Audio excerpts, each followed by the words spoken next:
I'm Mark Benz, and I'm about to enter the sting zone with a big blue bee. On 3, ready? 1, 2, 3.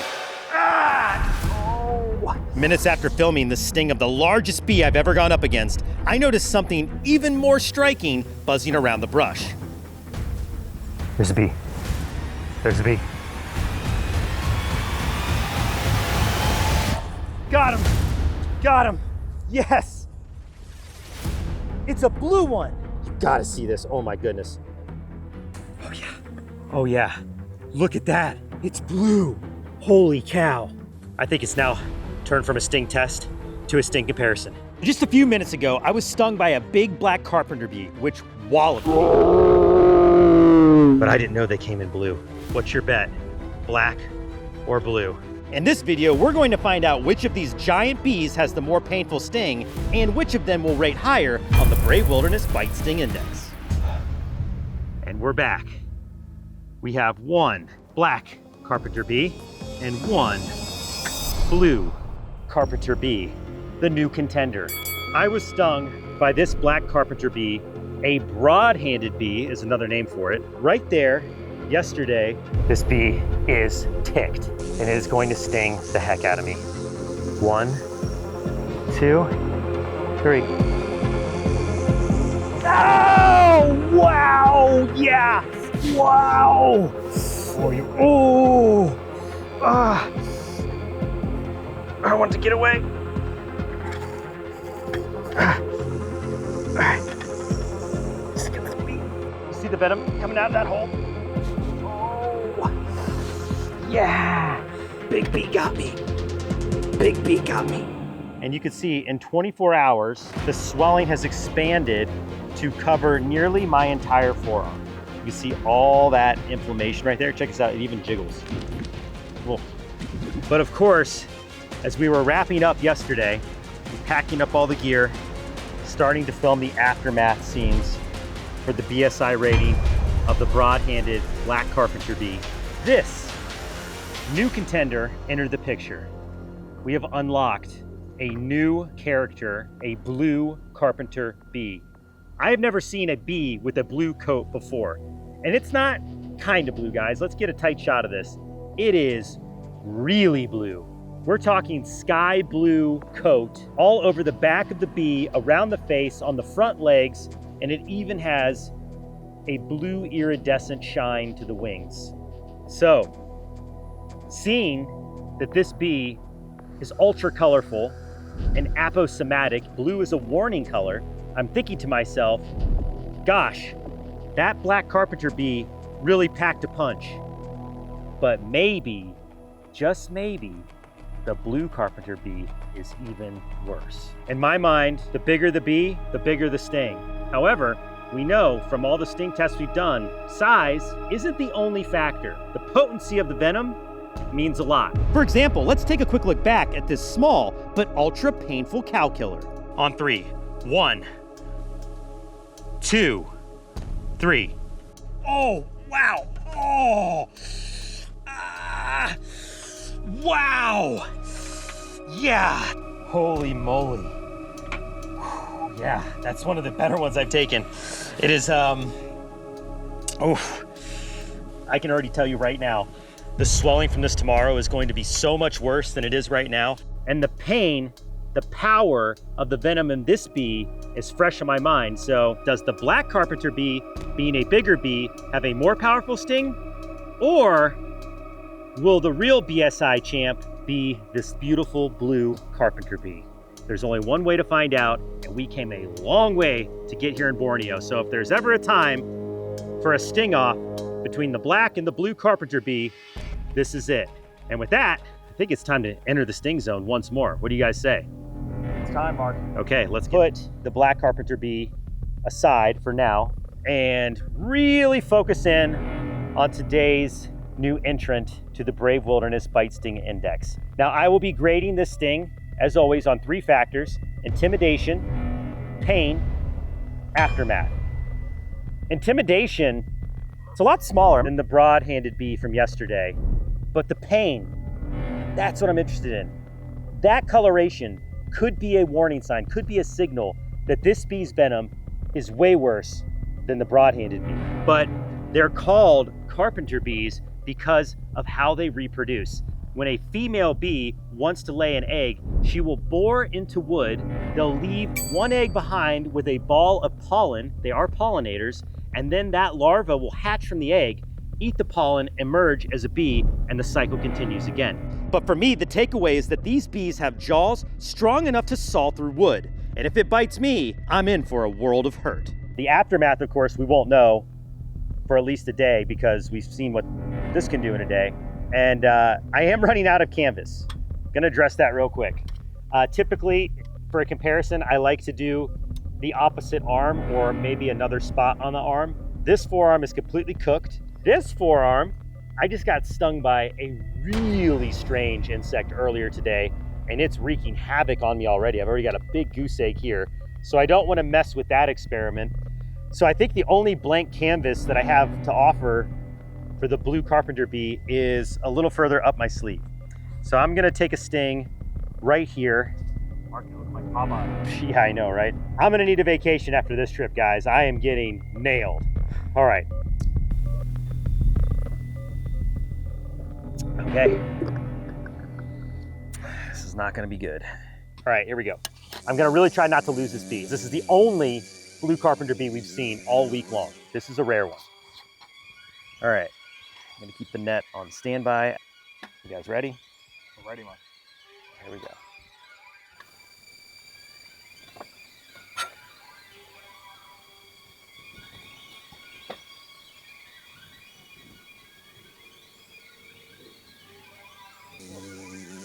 Oh, it woke up. Okay. Got it.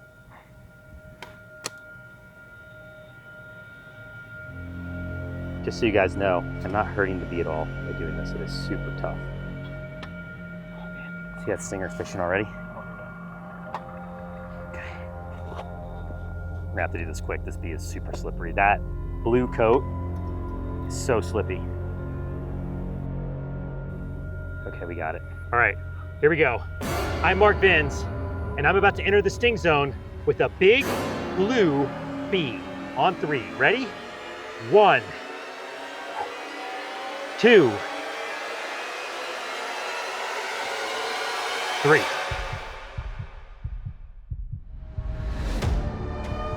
Ah, bite me. Ah, yeah, oh, it got me. Oh, hang on, it's biting me. He's in there, he's on. Oh, yeah, yeah, oh. Ooh. Oh man. All right, someone get the net. Someone get the net. Cover him. Oh yeah, that stings. Get him back in the container. Come on, come on. Oh, it stings. God.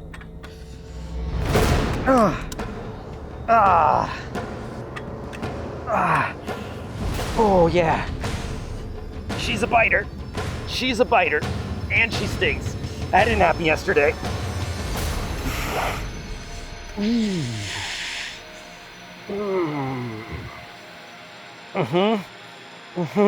Took 2 really good stings. Multiple bites. Oh, gotta hang. You okay, Mark? Dude. Oh, that was so much worse on this bite and the sting than yesterday. Like, Worse than the black bee? I mean, she bit the heck out of me. She bit me so hard I'm bleeding. Those bees can chew through wood. She had no problem popping through my skin. Look at that, guys. I'm surprised I'm not bleeding more for how bad that hurt. Okay. Okay.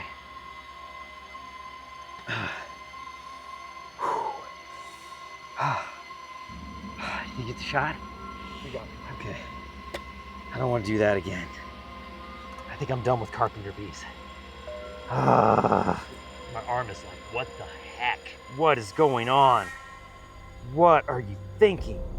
Oh man, the venom's starting to set in too. Let's see. Stings are down below. All right, let's roll into it. Where does the big blue bee rank next to the black carpenter bee here in Borneo? Let's roll the ratings. Here we go. On intimidation, the blue bee was a bit less intimidating than its larger cousin, the black broad-handed bee. Seeing them side by side and their stingers both on the table beforehand, certainly the black bee was a lot more formidable. However, the blue bee still gets a respectable score of a 7.2 out of 10 because that vivid blue color all over its body, which in nature can be used as a warning sign of high venom potency. For pain, the blue bee delivered with a huge dose of it right to my arm. It bit and stung me multiple times and would refuse to let go even when I tried to pull it off. The pain caused by its venom wasn't as distinct as the black bee, but the bite certainly made up for it. For that, I give it a 7.8 out of 10. And for the aftermath, the blue bee left behind a cluster of bite and sting sites on my arm. The bites all healed like an ordinary wound, but the venom made things much more uncomfortable. As it healed, it was joined by an unusually intense itch, which made the bite wounds hard to leave alone. However, the swelling and redness left behind was much less than that of the black bee, so the blue bee only earns an 8.1 out of 10. Altogether, this big blue bee ranks as a 7.7 out of 10 on the Brave Wilderness BSI, falling short of the black bee overall and sliding in just below the bite of the assassin bug. That is a super intimidating bee. And yes, they absolutely sting. It's time to go arm to stinger to find out just how painful it really is. There's our bee. Got our net. Doing the transfers. Gonna need better container so you can see this bee a little clear. EpiPen. So every insect or arachnid I'm getting bitten or stung by could be potentially a life-threatening allergic reaction. Always got the EpiPen. I'm just gonna put that over here though. Hopefully we won't need that. This is gonna be pretty gnarly. Now let's get it switched to the other container so we can all see it better.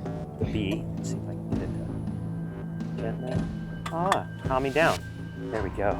This bee has calmed down quite a bit since we caught it.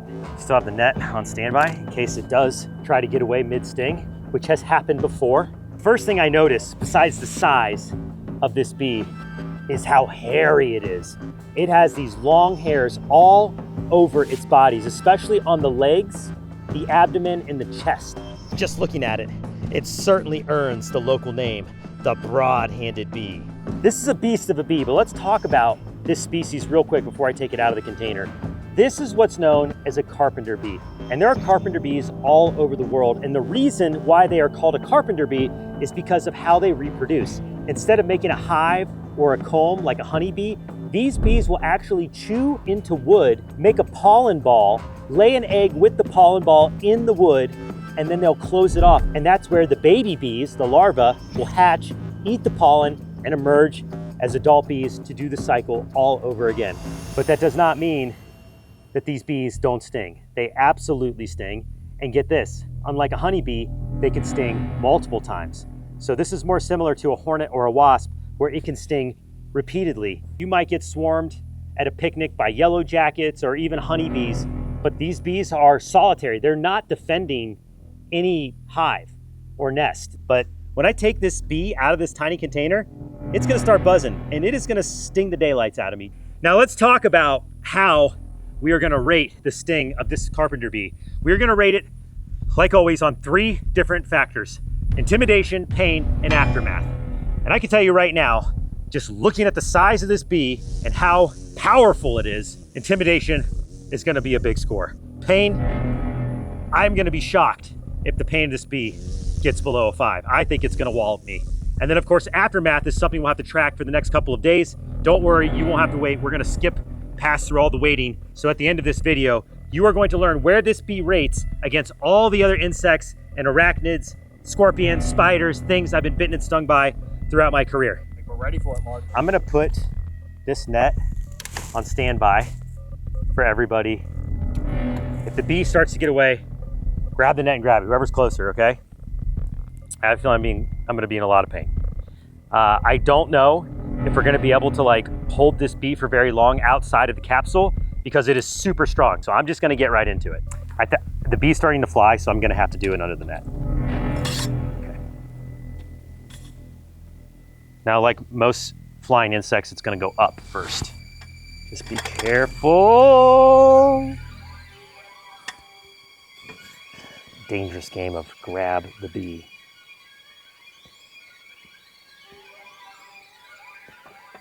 Have it? I've got it. I've got it. Let go. Okay. Not my best hold ever. Let's see if I can improve this. You see that stinger going? Wow. Oh, it's big. Oh, that stinger is big. The abdomen here. Let's get a better hold. I got it, guys. Okay, now you can see why we had it under the glass. This bee is ticked, and it is going to sting the heck out of me. Wow, I'm not looking forward to this. 3 times the size of your average honeybee.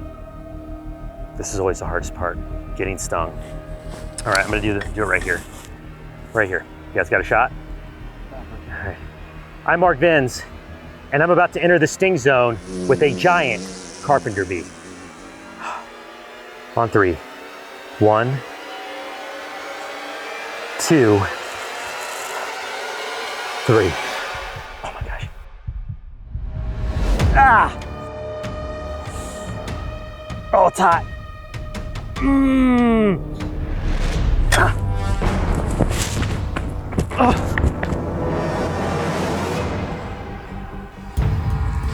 Got away. I see a little mark. Good news, bad news. The good news is I did get stung. The bad news is the bee got away really fast. And honestly, guys, that was so chaotic. I tried to recatch it, I couldn't. And you can see this welt coming in right here. I felt the stinger go in. I think I got a full sting, but I'm not quite sure. We've got a little bit of daylight left. I say we take the net. Let's go back down to those flowers, that front line of bushes, see if we can catch another bee and do the sting one more time. I just don't know if I got a full dose, and I wanna make sure. So let's go down real quick, guys. Now don't get me wrong, the sting of the black carpenter bee did hurt, but nothing could have prepared me for the bee that I was about to catch. Oh my gosh, that's bigger, right? Or is it my eyes? Well, that's definitely bigger. Okay, let's go back and do it. No fussing around. This bee is massive. It's so much bigger than the first one. It's gonna be even harder to hold. I'm just gonna do it. You guys ready? Not expect to get a bigger bee. Oh, jeez.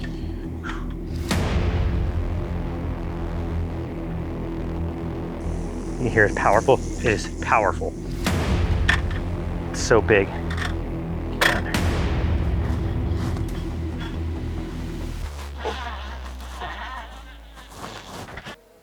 All right.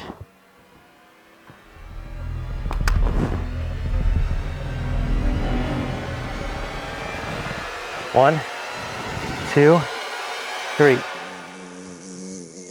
Oh, wow, yeah. I did not get hit the first time. Wow.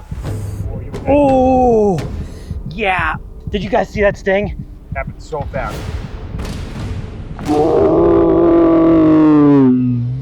Oh, yeah. I want to get away. All right. Just get this bee. Get up there, get up. All right. Didn't lose the bee that time, but it got me. That first one did not sting, guys. That first one definitely did not sting. You see the venom coming out of that hole? Oh, yeah. Ooh, that's burning.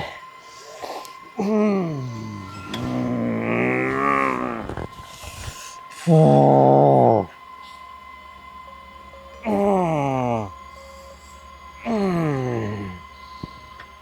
Big bee got me.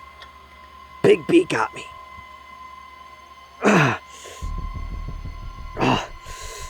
That bee's so big, it can't even extend its wings inside that container. It's too big for the glass. You guys see that? Oh my gosh.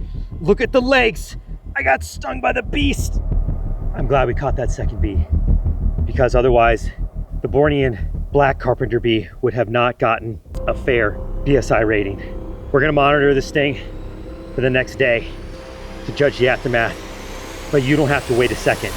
This is the official BSI rating of this giant black carpenter bee. Roll it. On intimidation, this bee's massive size and huge stinger set my nerves on fire. On top of that, it was also incredibly strong and one of the hardest insects I've ever had to wrangle. For that, I rank it a 7.5 out of 10. For pain, the sting of the second bee was shocking and about 10 times as painful as the first.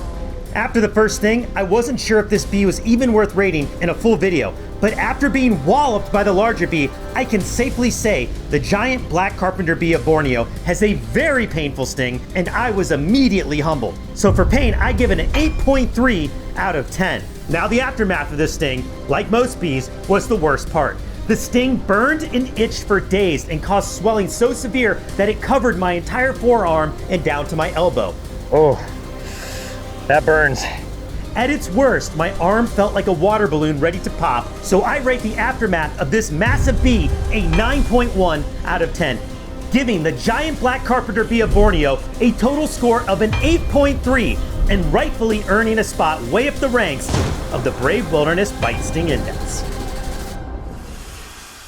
The last 5 times I have come to Arizona, I have not been able to catch one of these giant spider wasps. But today's different.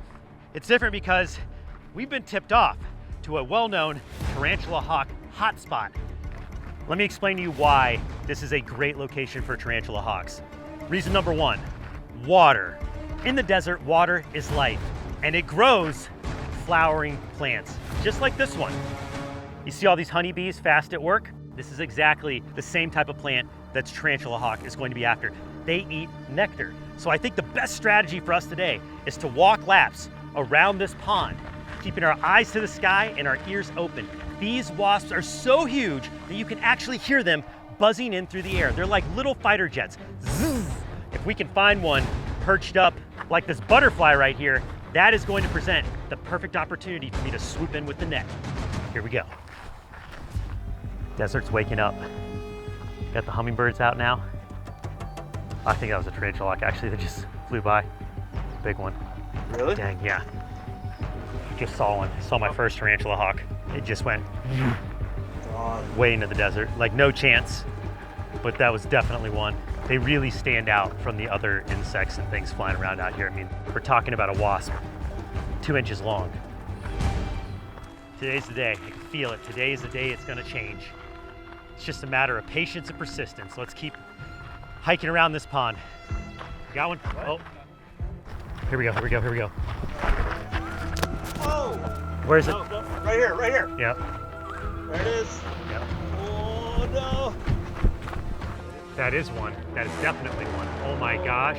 I can see its bright orange wings and it's huge. That is really high though. That is like 12 feet. I just can't. I can't get that high. It just comes down.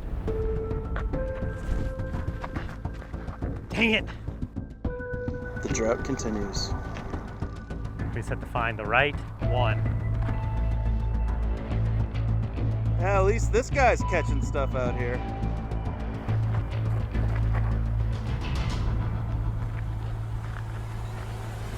Oh, right here, Bart. Whoa! That was huge. I got one. Right here. Right here. Got it. Whoa! Yes! Yes! Oh my goodness. And that is a good one too. Oh, yeah, baby. All right. Can't get too excited. It's got to get in the jar to be officially a catch. Okay.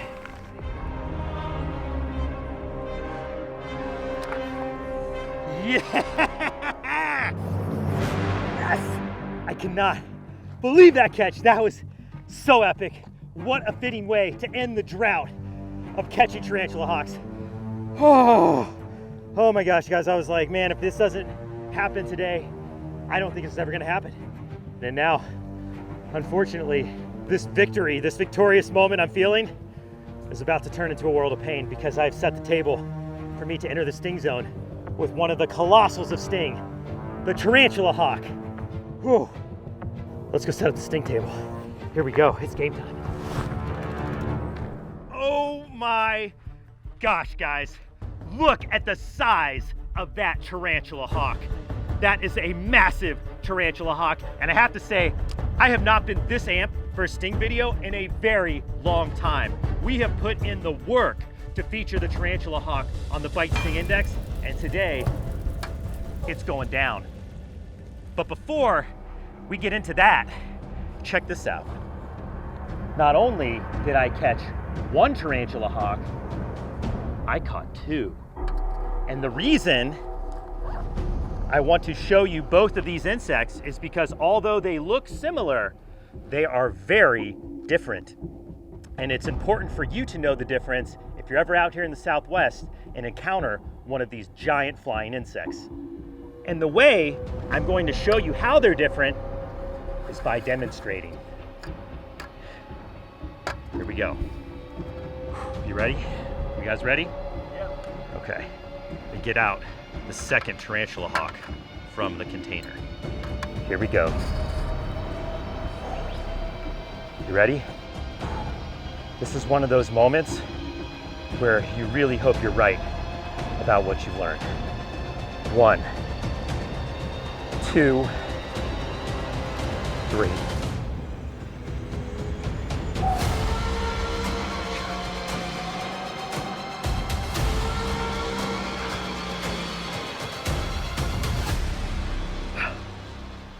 No sting.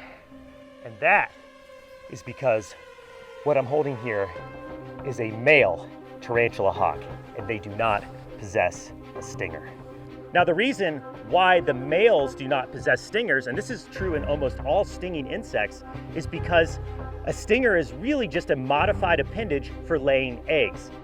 Now, besides not having a stinger, the only other way to tell the difference between the male and female tarantula hawks are by looking at their antennae. Males have straight antennae, where females curl at the ends. And while side by side, it's also easy to see that females are larger, you typically will never see more than one tarantula hawk at a time. So checking for those antennae is the best way to know if you're looking at a harmless insect versus one that packs one of the most intense stings on the planet. I'm actually gonna transfer her into a bigger glass so we can really see, so she can spread all the way out. You can see how truly gargantuan this wasp is.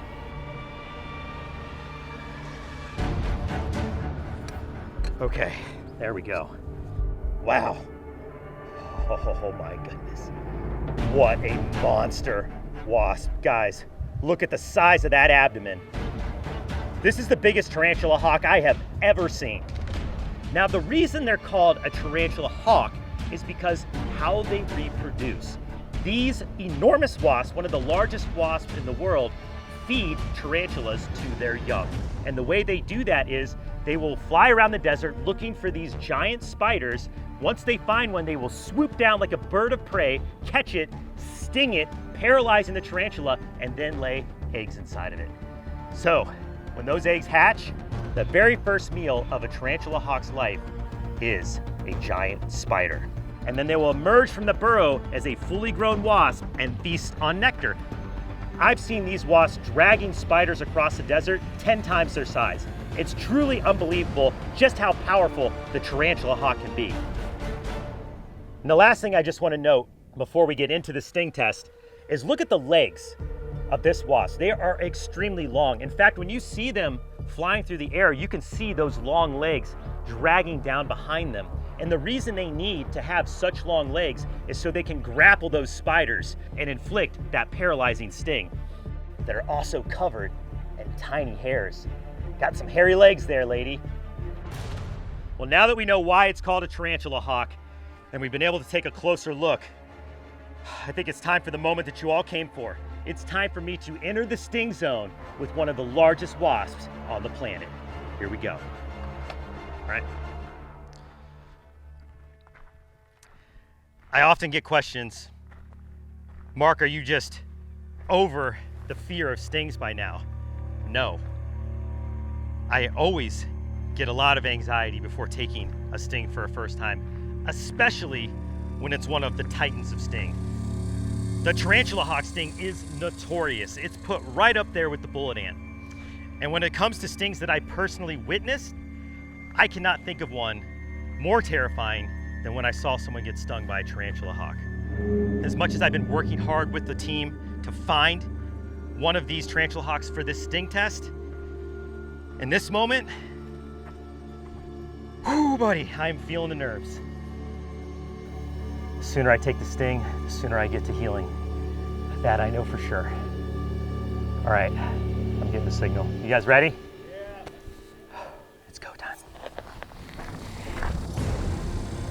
All right, guys, this is gonna be one of the biggest stings I ever go through. Got essential first aid on standby, the EpiPen. Oh my gosh. I can't believe the moment has arrived for me to enter the sting zone with this wasp. This is big time. Okay guys, here we go. Now, I'm gonna rate the sting of this wasp on 3 different factors: intimidation, pain, and aftermath. So at the end of this video, this tarantula hawk is going to receive a BSI score, and it will rate it against all the other stings and bites that I've ever taken. Will it top the bullet ant? It's time to find out. Gonna remove the glass. Oh man, this is where it'd be very easy for me to take a sting too early. Those legs are so strong. Like if I don't get the right hold right away, it's almost no chance. Shaking. So nervous right now. Gosh, this is always so much harder than it looks. Gotta hold. All right, I'm gonna have to use another set. Oh my gosh, look at how big that stinger is, guys. So strong. Got it. Good hold. All right, I gotta go for the sting, guys. Ready? I'm Mark Binns, and I'm about to enter the sting zone with the one and only tarantula hawk. You guys ready? You got your shots? On 3. 1, 2, 3. All right, hang on. I'm feeling lightheaded. I feel like I might pass out. Sorry, guys. No, it's fine. Sorry. You want me to put the jar on it right now? No, I'm just, hold on, just let me get my nerves going. My legs are shaking, my hands are shaking. I feel like my stomach's in my throat right now.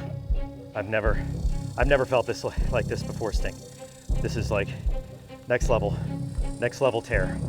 Oh my gosh, this is happening. All right, here we go. All right, guys, on 3. 1, 2, 3.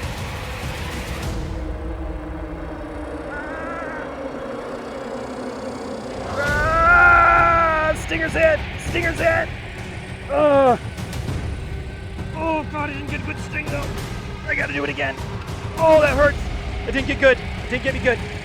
1, 2, 3. Oh! Oh! Ah! Ah! Oh, it's savaging me! Ah, yeah! Yeah! Ah! Ah! Ah! Ah! Oh! Oh, yeah! Ah! Oh my gosh, look how quickly it's swelling. It's white hot. Ah. Ah.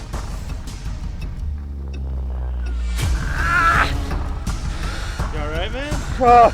Oh, it's bad. It's really bad. She got me a bunch of times before the real sting, but the real sting went in. It was so bad.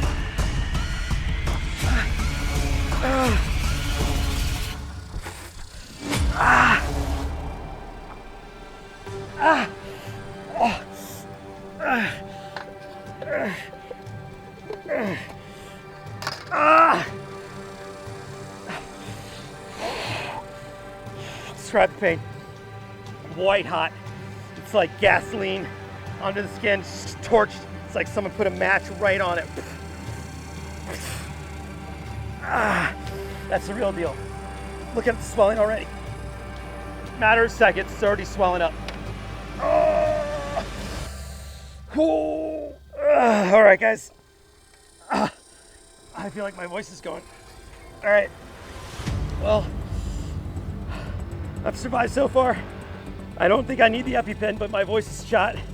And I think it's now time for me to recover, endure the aftermath, and for you guys to know exactly where the tarantula hawk rates on the Brave Wilderness Bite Sting Index. Roll it. For intimidation, it's hard to imagine a wasp or any insect more intimidating than the tarantula hawk. But just in case I ever find one, I'll give it a 9.9 out of 10. For pain, it was way up there compared to the worst stings I've experienced. Instant flares of pain rocked my arm and underneath the skin. And the only reason I took repeated stings was to make sure I took a full dose, which I'm sure glad I did for the sake of this index, because that last sting was 10 times as painful as the first 8 or so warning pops. All of that said, I don't feel it was quite as bad as a bullet ant, so it only gets an 8.6 out of 10 for pain. For aftermath, the swelling was severe. My arm ballooned up and the redness extended from my wrist all the way down to my elbow. And the pain lasted for over 24 hours, but was much less severe after just about 30 minutes. However, it was followed by days of very intense itching before it started to properly heal.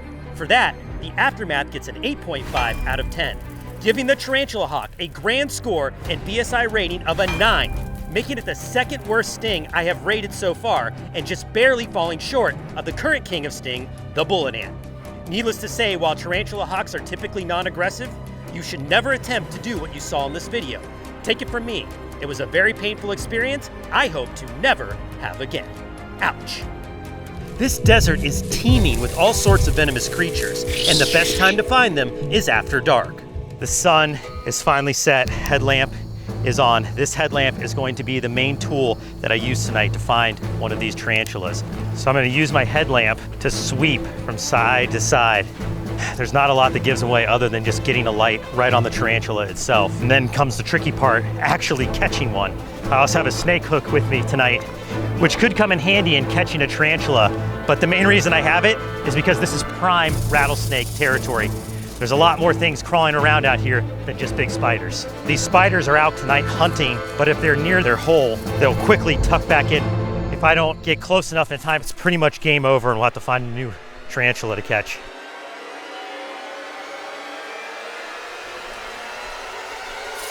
Whoa, we got a rattlesnake right there. You see it coiled up? Right there. Back up a little bit, guys. That is a western diamondback rattlesnake. Now, it is not a big one. This is a juvenile, but it is still capable of inflicting a very serious bite. You can use a snake hook to move snakes out of our way, just like this. Let the snake go, and we keep searching for spiders. Yes, it's a great sign that we're seeing all these venomous creatures out on the hunt. This desert is coming alive. Put a scorpion right at your foot. Look at this, desert hairy scorpion right there. Let's see if I can grab it. Best way to do this is just to grab right at the top knuckle so it can't sting me. Let's see if we can get him to calm down. Stay buddy, stay buddy. Come on. There we go, that's good. Oh. Got him. Oh yeah, he's pinching me. All right, here we go. Let's see, show you what we got here. That is a pretty good size giant desert hairy scorpion, the largest species of scorpion in the United States. Luckily, I've got a good grip on its stinger there, but you can see there's even a little bit of venom starting to come out of the tip of it. If you don't grab these guys correctly, they will give you a pretty good pop. You can see why they call them the desert hairy. Look at all the hairs all over its body. It doesn't get much cooler than these large scorpions. All right, let's put them back and keep looking for those tarantulas. Scorpions and tarantulas are out here hunting the same food. I have a feeling we're closing in on our giant spider.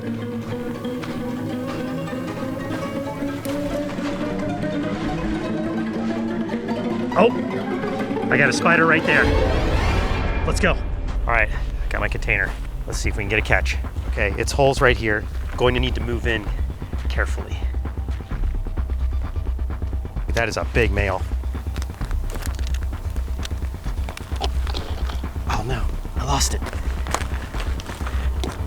Hang on, maybe I can coax it back out. Ah, lost it. Wait, hang on.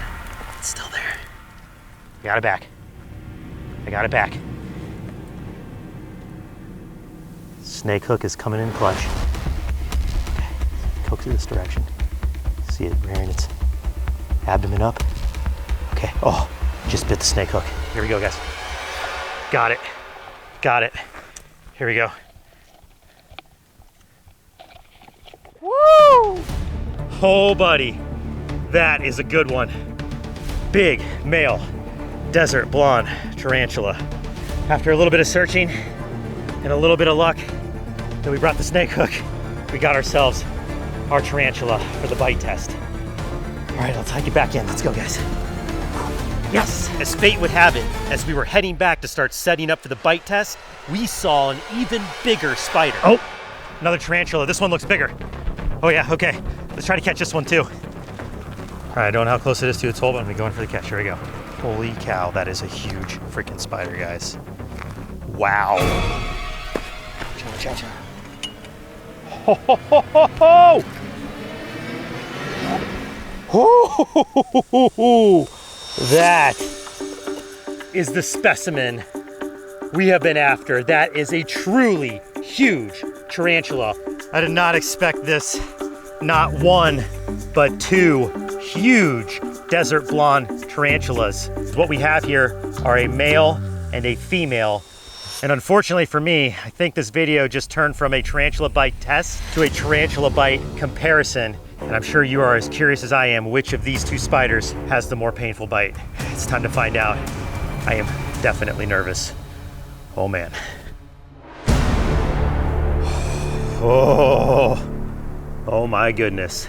Two full-grown desert blonde tarantulas. And the table is now set for the ultimate spider bite test here in the Sonora Desert. I'm not gonna sugarcoat it. What I'm about to do is a bad idea. Please do not attempt to recreate what you're about to see in this video.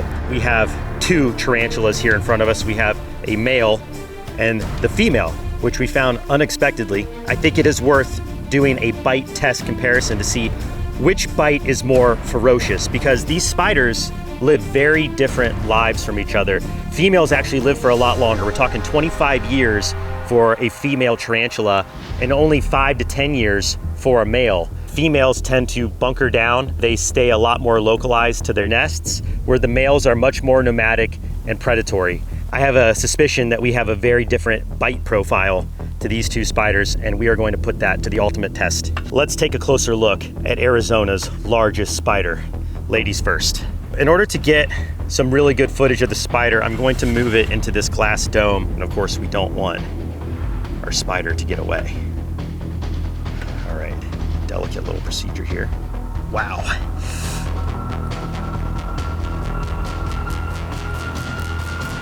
There we go, perfect, perfect, perfect transfer.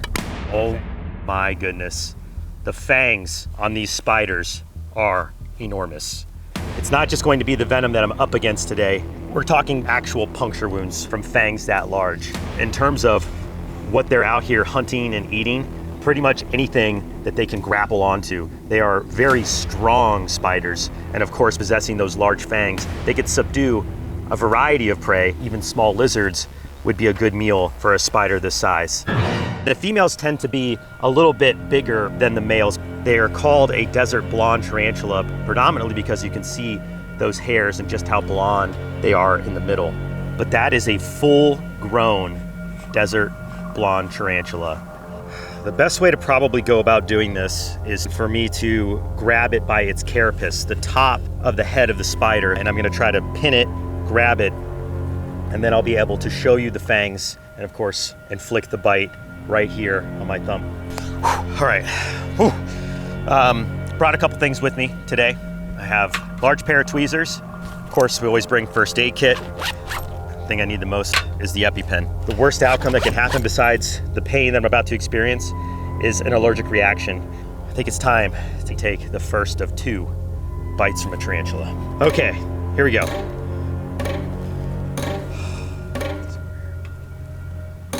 Now the females are known for being a little more docile than the males.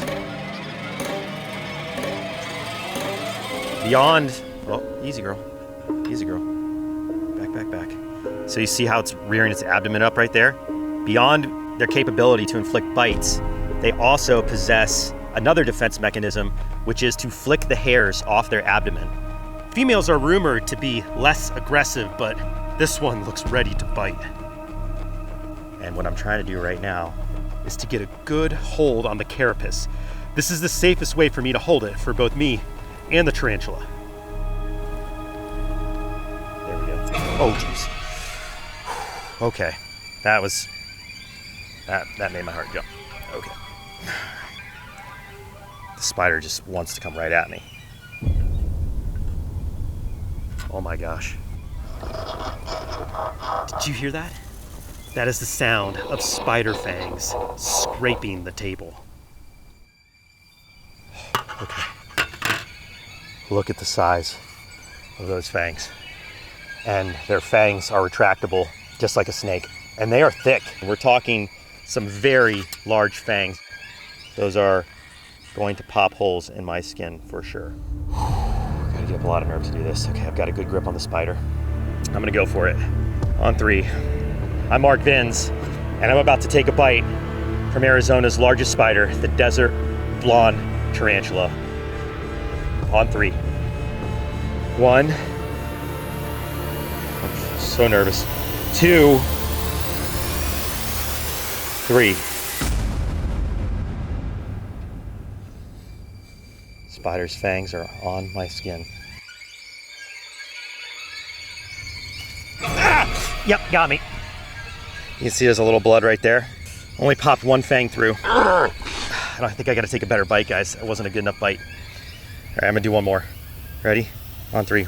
1, 2, 3.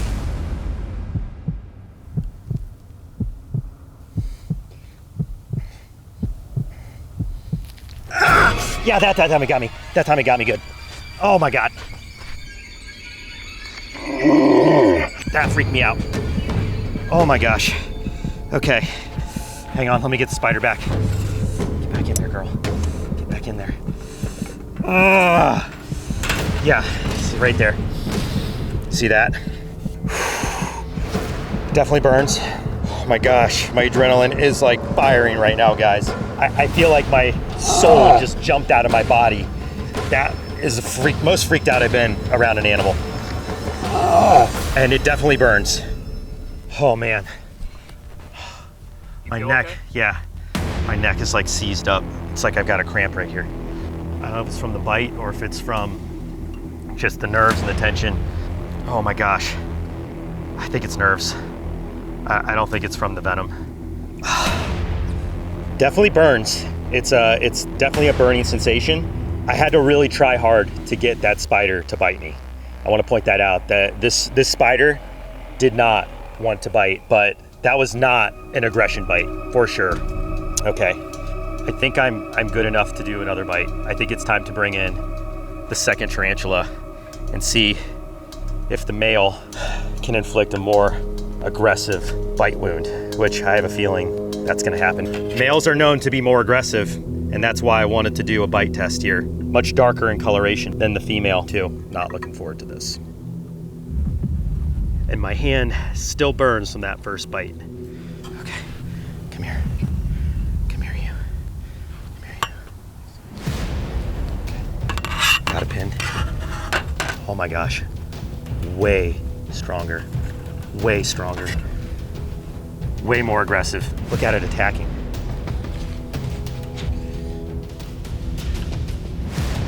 Got it. Oh boy, that was tough.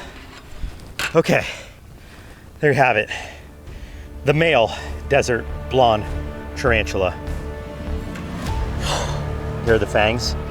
You can see just as terrifying as the female spider. You can see there's even venom on these. Okay, on 3. I'm about to take my second bite, this time from a male and much more aggressive desert blonde tarantula. On 3. 1, 2, 3. Just waiting for the bite to come. You see, he does not want to bite me. It's not as angry as the female. No. Big reaction is that these animals do not want to bite me. So while we've given this spider plenty of opportunity to inflict a bite, you can see it really has no intent to do me any harm. And frankly, it should be a lot more afraid of me than I am of it. So I hope after watching this video, we all have learned some important lessons about Arizona's largest spider. Even though these spiders are large and admittedly pretty creepy, we really have no reason to fear them. And honestly, their venom isn't that strong because spiders this large tend to use their strength to overtake their prey. They don't want to bite you, and even if they do, it's really not that bad. All right, let's let our spiders back off into the desert. I just found the biggest scorpion. I think we got to do a sting test. Here you go, buddy. Come here. Oh, don't want to take a sting yet. Here, I got to corner him. Here we go. All right, here we go. Ready? I got him. Yes, you got a shot? Got it. 1, 2, 3. Oh, yeah. Yeah, they can pinch. They can pinch really good. He's pinching me. When they pinch you, your first instinct is to let go of that tail. And that's exactly what the scorpion wants. So it can wield that stinger and inflict a painful punch. Ooh, but you just gotta fight through it. Eventually he'll relax and realize he's been caught. But look at the size of that scorpion. That is one serious arachnid. Let's see just how painful the giant hairy scorpion really is. Oh boy, would you take a look at that. Look at the size of that scorpion. And it is time for another sting test, this time with America's largest scorpion, the giant desert hairy. Now we found the scorpion just feet away, right here at our Airbnb in Tucson, Arizona. In fact, check this out. We have a live studio audience today. Try to keep it down, guys. The giant desert hairy scorpion earns its name because it is truly giant. Most scorpions out here are a fraction of the size of this one. This is a truly huge arachnid with a stinger that is also giant. And this is a species that you would come across. If you lived in Arizona or you're out here adventuring, this is certainly an animal that can end up inside your house. I want to take a sting today to show you just how severe the sting from this scorpion truly is. And then we will know once and for all whether or not we need to be afraid of this hairy arachnid. We're also going to rank this sting on 3 factors: intimidation, pain, and aftermath, scoring each from 1 to 10, and then we will average the total to see where this scorpion rates on the brand new and official Brave Wilderness Bite Sting Index. Boy, it is fired up and aggressive already. Holy cow, look at those pinchers. This scorpion is big enough to actually give you a sizable pinch, so when I first pick it up today, I'm gonna get walloped right off the bat. Now, before I get stung, let's talk about some of the things I brought with me for the test today. I brought with me some Sting Kill. I have never used Sting Kill on any of my sting tests before, so I thought, hey, it's in my pack. Let's give it a shot with today's scorpion sting to see if this sting antidote actually relieves the pain from a scorpion. And then, of course, I always bring with me my first aid kit along with my EpiPen. Just in case I have some sort of severe allergic reaction to this venom, the EpiPen will save me in time to get to emergency services. So I always carry an EpiPen. Never attempt to do what I'm about to do. This is not a good idea. Yes, I think this is going to hurt very badly. Please do not attempt to do what you're about to see. I am definitely nervous. I am always nervous before I take a sting from a species for the first time, because until you take the venom firsthand, you never really know how bad it's going to be. So with that, I think it's time to get hands-on and release the beast. You guys ready? Got the shot? Okay.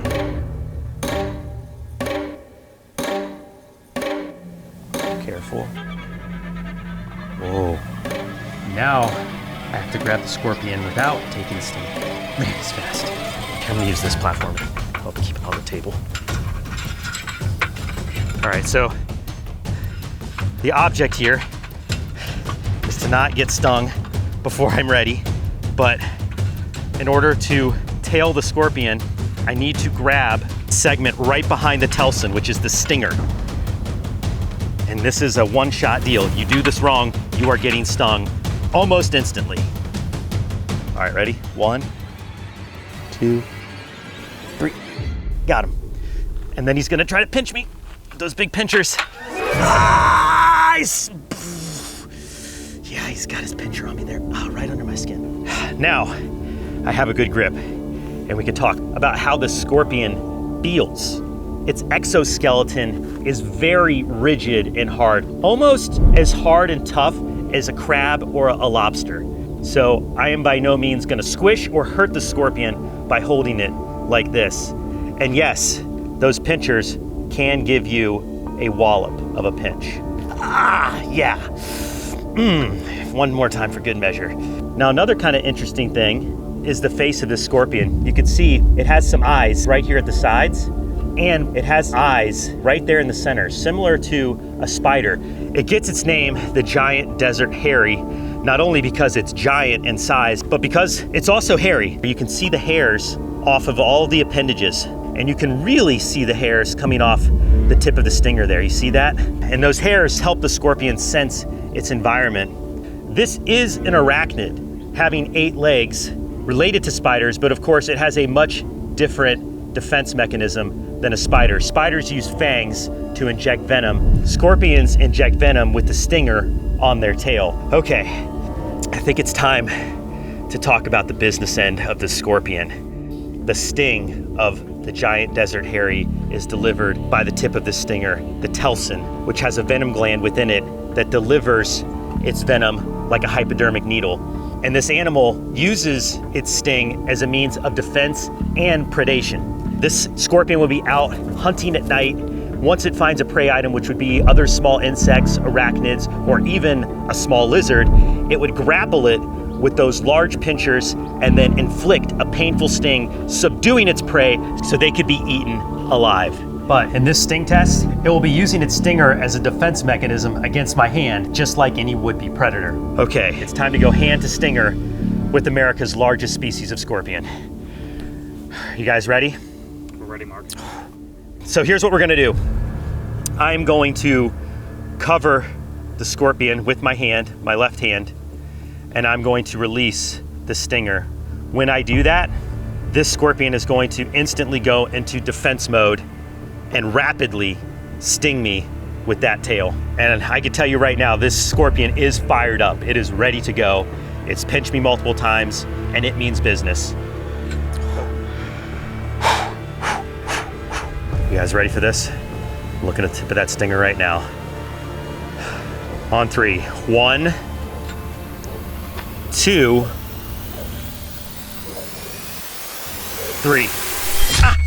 He's pinching me. Yep. Oh my God, the venom spray, did you see that? Oh, it's stuck there. I had to pull the stinger out, it was stuck under my skin, and I got sprayed by venom. Did you guys see that pool of venom? Oh my gosh. All right, here, I gotta put this back. Oh yeah, that was a full burst. I definitely got dosed, and it burns. You see it's already starting to get red around my knuckle. It's starting to burn really bad. Hang on. Oh yeah. I cannot believe how much venom just sprayed out of the tail like that. I didn't know it could spray, and it does burn. Holy smokes. Yeah, this whole area is a little inferno right there, all around my knuckles. Man, that is so much different than I expected it to be. I expected the stinger to just pop, like whap me. It like scooped up underneath my skin, and I had to literally pull the stinger out. Oh man, that burns. Yeah, that burns real good. Okay, it's been about 5 minutes, and you can see that I'm definitely getting some swelling going.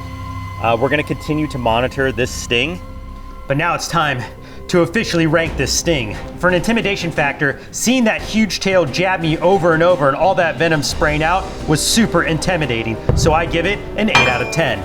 The pain Was somewhere between a hornet and a bee sting, I'd rate it a 4 out of 10. For the aftermath, it wasn't so bad. The pain afterwards is very manageable, especially after applying some sting kill. So I give it only a 3 out of 10. Combined, this scorpion rates it a 4.3 on the brand new official Brave Wilderness Bite Sting Index. That is easily the gnarliest sting I have ever taken in terms of seeing the stinger go in and get stuck. I've never had to pull a stinger out like that before.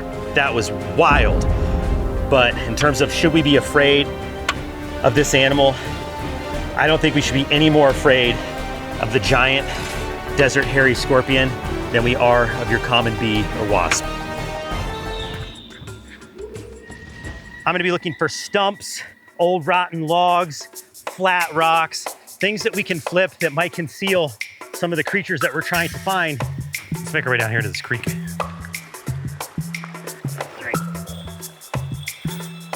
Nothing. Let's go over here. Oh. Really thought when that started to move, that was gonna be a home run. All right, so we're making our way deeper into the rainforest here at Kinabalu. Ooh, big earthworm. Whoa! Oh, that's a monster. Yeah. Hefty. It is not squishy at all. It is really like super tough. Here, Andrew, feel the Whoa! it's getting slimy. Whoa! Isn't that crazy? Super slimy. Oh no! This worm just took up. Oh, look at this grub. Ugh, even better. Check out that bad boy. Oh yeah. Oh! Oh gosh. Thanks, buddy. All right. I think we're done with this grub. This was one gross log. Yeah. Let's keep going. I know the Trilobite beetle is out here. We've just got to find it.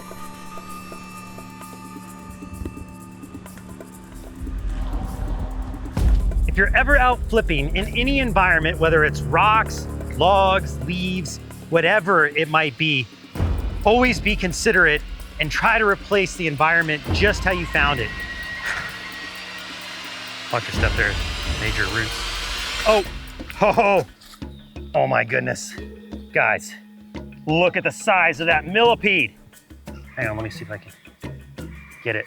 Now some of these can emit a really nasty odor, so I don't want to spook it. You see if I can get it crawling on my hand. Look at the length of that millipede. Probably approaching 5 inches in length. And millipedes, of course, get their name because of all those legs. Millipede means 1,000 feet. Borneo is actually home to the longest millipede in the world. Now, I don't need to worry about this millipede biting me. The only thing you really need to worry about when it comes to millipedes are their toxicity. Some of them are poisonous, but they do feel really strange. Feeling all those little legs grip onto my fingers and crawl across. Andrew, stick your hand out real quick. I wanna show you what this is like. Let's put it on your finger. Don't worry, it won't bite. There you go. What's that like? Whoa! That's crazy feeling. They have amazing grip. And they use that grip to climb up and over logs and terrain out here in the rainforest. Well, that's a good start to our adventures here in Borneo. Let's go find something truly unique. Come on. All right. So far, so weird. We're finding all kinds of cool stuff. This environment is perfect for a trilobite beetle. They love tropical forests just like this, with tall tree canopies that allow very little light to reach the ground. Ow! Nothing. No trilobite beetles yet. I really thought we'd see one by now. Covering a ton of ground.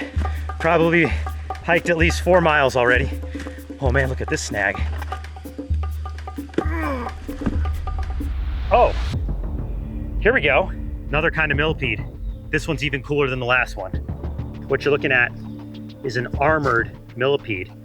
They're called armored millipedes because you can see the segments of its body have these pronounced ridges, making it look like body armor. This is something that you could imagine seeing in the time of the dinosaurs. It looks like a living fossil. And here's something really cool. about these armored millipedes. Let me show you. If there's ever a situation where this millipede feels threatened, look at what it'll do. It rolls itself into a tight little ball, and you can see how all those armored plates that are really rigid can protect the soft underbelly. It's starting to must. Smell that. Actually, doesn't smell that bad. Whoa, it smells sweet. Right? Like cherries. I'm not kidding, guys. This millipede smells like those red cherries that come in the syrup. What are they? Maraschino? Maraschino cherries. Maraschino cherries. That's exactly what it smells like. I can't believe that. I expected it to smell like musty and foul, but it actually smells kind of good. If anybody knows, tell us in the comments why this millipede is putting off an odor that makes it smell like cherries. So weird, but so cool at the same time. All right, guys, well, I would say this adventure is heating up. Every creature we're finding is getting more and more bizarre. Let's put this armored millipede back and keep heading down trail.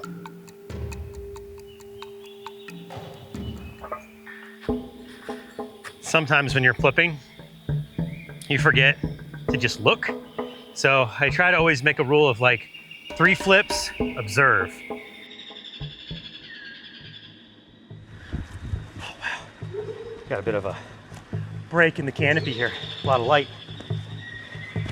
Oh, look at that hole. Bet something lives in there.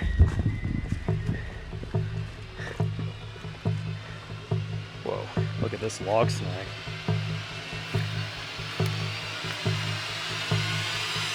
Oh! Guys, I got something right there.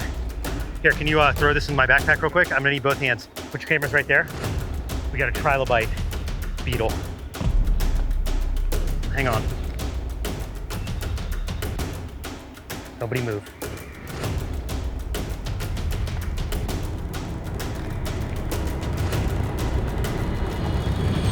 Got it. Got it. Yes. Yes. Oh my gosh. We got one. Huh. Yes. Dude. Oh. Trilobite beetle, baby. Woo!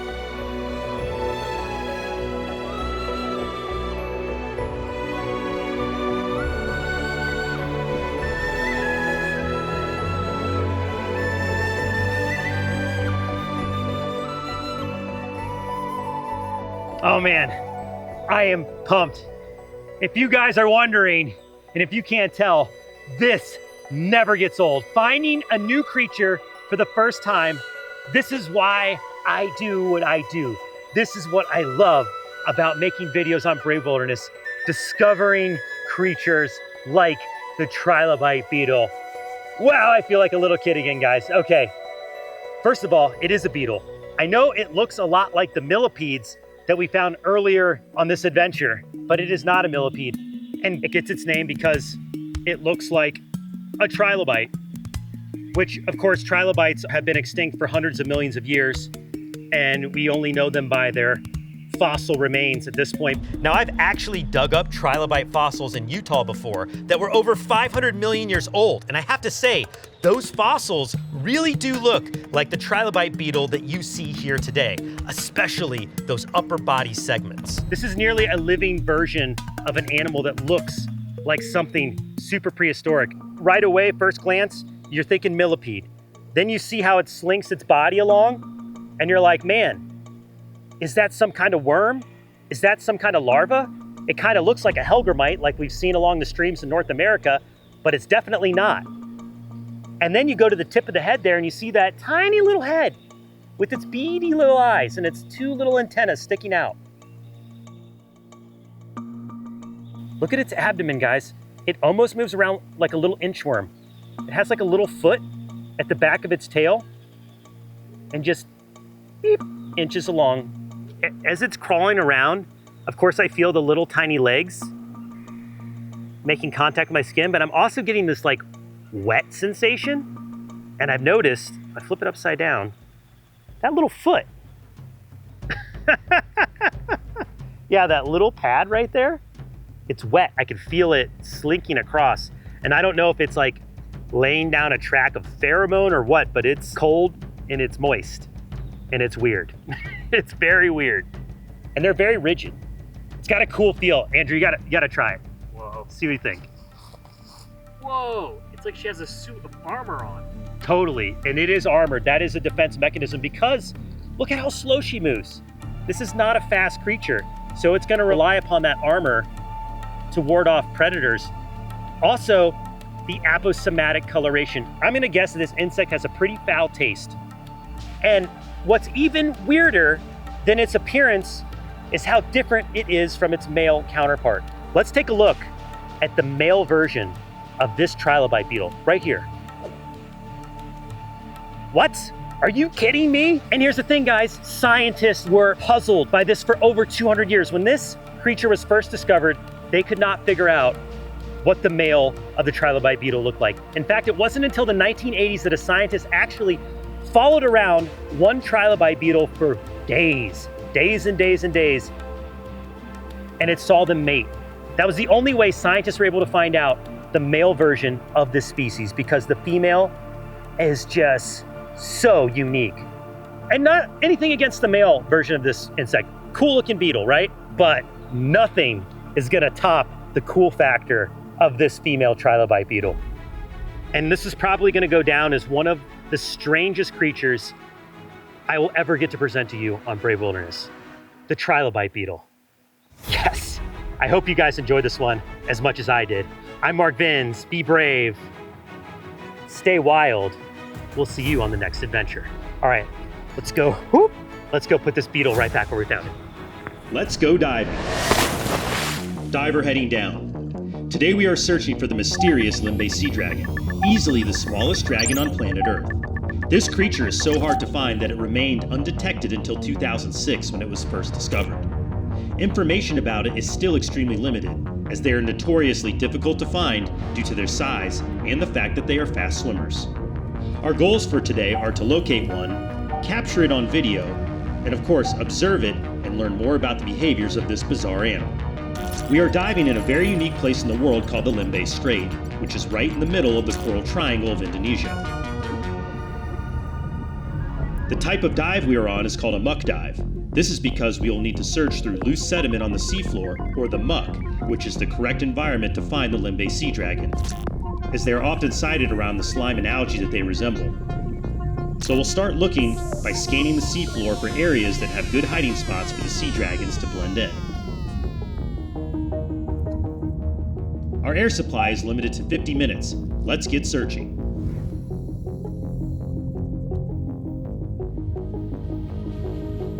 Only found in Lembeh, this sea dragon is almost impossible to spot with the naked eye. So I brought with me a specialty lens for my camera that can magnify areas that we want to inspect closely.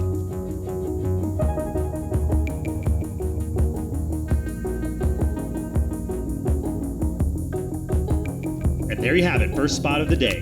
That is a ghost pipefish, which are related to the Lembeh Sea Dragon. These fish are also masters of camouflage, but since the creature we are searching for is so small, this one stood right out while scanning with our camera.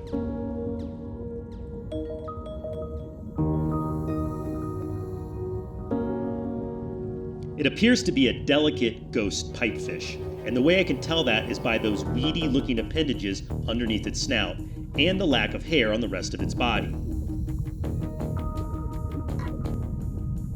What a cool creature. You can almost see right through it, but look at all those vivid colorations, including those super vibrant eyes. Okay, let's keep searching. We have about 60% of the tank left. So far, no signs of the Lembeh Sea Dragon, but seeing that ghost pipefish tells me we're on the right track. We're down here today with some local divers that know this area well and have seen the Lembeh Sea Dragon before. These rocky outcrops are perfect environments for them. They like to tuck into the crevices, and they also have the right kind of algae that they blend into. Okay, I'm getting the signal. There's something over there. This could be it. All right, this is the right kind of algae. Let's scan this area well with our camera, and hopefully we can find one. I'm also going to need to use some attachments to steady the camera. We are so zoomed in that we have to keep the rig absolutely still. This is the main reason you've likely never seen this animal before. Finding them is a challenge. Filming them is a whole different ballgame that requires specialty equipment. Luckily, today we have the correct setup. Oh my goodness, there it is, the Lembeh Sea Dragon. What a majestic and tiny little creature. Let's try to adjust the camera to get a good look at its face. As you can see, it's moving relatively fast for its size. I'm gonna have to try to track it until it stops again. This one seems to be on its own, but from what I've read, they usually live in pairs, sometimes up to 10 pairs in one area. So there's a good chance there's more close by. There we go. Now we're still. Despite having the name dragon, these are not that closely related to the Australian sea dragons that people are more familiar with. They are actually more closely related to the pipefish and seahorses that live in this area. So technically, these sea dragons are actually what's known as a pipe dragon. Oh, check that out. Those tiny bright red appendages are really interesting. They almost look like venomous spines or stingers. But I'm certain they can't do me any harm. Those are likely just for appearance to ward off predators.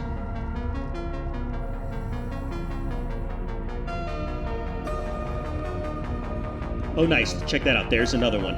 They almost look exactly the same, but this one might be a touch bigger. It's really hard to show the scale on camera, but I cannot stress enough just how tiny this dragon really is. It's also extremely thin. It's only about 1/8 of an inch wide and just under 1 inch in length. It's almost the size of an algae-like eyelash, and it's super hard to keep the camera focused on it, since every small shift I make moves it out of view. Okay, it's moving again. It's so cool how it just drifts through the water. And it uses its fins, you can see right there on the back, to swim right along. But it really looks like a piece of algae. And then when it gets close enough, it can use its long tail to grab on and anchor to the next object. I've actually heard stories of people not realizing they've seen one until they review their photos after the dive, when they thought they were filming other animals only to be photobombed by the Lembeh Sea Dragon.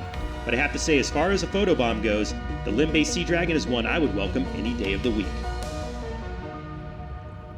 And there it goes. What an incredible creature and rare opportunity to see the Lembeh Sea Dragon of Indonesia. This is Mark Vins, the Aquanaut, over and out. All right, guys, it is the wee hours of the morning here in Western Australia, and we woke up early because we are trying to find one of the world's smallest marsupials, the honey possum. These tiny creatures only live in Western Australia and are rarely ever seen because they are super quick, hopping and bouncing from tree to tree. Now, while they are smaller than a mouse, they are actually related to koalas, kangaroos, and wombats. And if I'm able to catch one, I'm going to show you why this is one of the most impressive and smallest mammals in the entire world. Now, these creatures are very agile. In order to have any chance of getting one up close to the cameras, we're going to need to use some technology to aid us. So what we have here is a thermal scope. You can see the scanner here, a live feed on the phone, and it will detect any body heat coming off of these small possums. And if we are able to spot one on the scope, we're then gonna race out of the car and try to get hands-on with this super cool and super tiny marsupial. Joining us on our possum search is Max Jackson from Australia Wildlife Encounters. If there's anyone who can spot a creature in the outback, it's him. All right, so we're gonna start our search by looking for plants that flower, because these honey possums live on a diet completely made up of flower nectar. So if we find flowers, that's going to be a good indication that there'll be honey possums in the area. This heathland habitat is perfect because typically at all times during the year, there's always going to be something in bloom. It didn't take long for Max to guide us to a location full of orange banksia flowers, a favorite of the honey possum. Unfortunately, by the time we got there, the day's temperatures rose and the thermal cameras became less and less effective, making it difficult to spot the tiny warm-blooded possums apart from the hot banksia trees. So we decided that although we found our location, we would need to return back the next morning for another try. There. That's something. That, it's on a flower too. That's a possum. That's a possum. Look at it, that's totally a possum. We got it. You can see the thermal scope is picking up a small creature at the top of this flower. Hopefully that is the honey possum we were after. This is awesome. All right, let's go.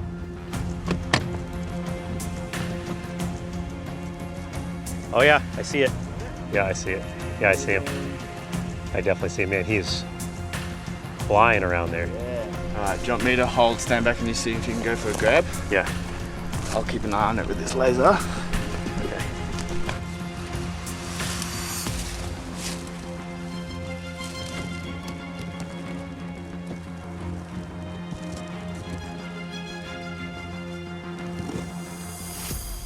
Coming down at me?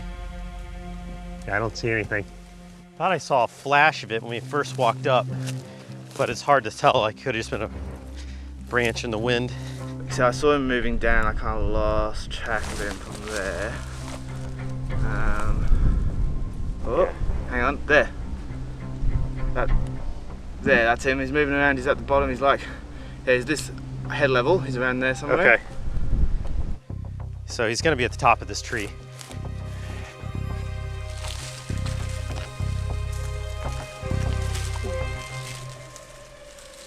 Oh, I got him. I see him. I think he jumped down. Saw him for like a fleeting glimpse. All right. Well, let's keep trying. Yeah, he's like right there. Oh, I see him. I see him. I got eyes on him. Here, take the phone. Okay, just drop it, it's fine. Okay, I am looking at it. I am staring right at it.